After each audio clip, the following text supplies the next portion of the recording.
咱是算讲头一届伫柑仔店内底咧，浸烧水安尼啦。而且这间柑仔店嘛是有历史的，历史，已经几年咯，岩生啊。 30-40年了哦。这个店是阿嬷开的哦。阿嬷，系阿嬷，泰国大龙哥，巴拉，食到会巴啦。哦。啊，恁遮有甘蔗粉无哈？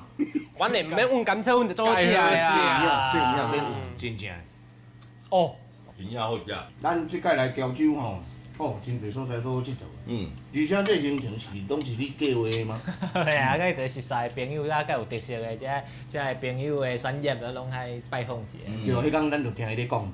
即深入到因即个每一个人的家庭的故事，因的生活的环境，你来了解讲，哇，即摆其实即个亲像因即辈即个少年辈吼，会拢对即个外地搁转来故乡继续拍拼，对咱的故乡贡献真大啦。真大咯，对无？所以啊，咱讲台湾俗语有一句话叫做吼，食果子拜树头，对无？啊，若讲有转来家乡咧做即个农事的做即个青年、青农啦，会当嘛坚持落。嘿，啊，因若是无法度坚持的人，会当敲电话给我，我会当甲安慰。就敢若讲倒头食甘蔗咧，是愈食会愈甘啦，愈食会愈甜啊。是影。安尼，因为我家己是，阮遮是属于做农的。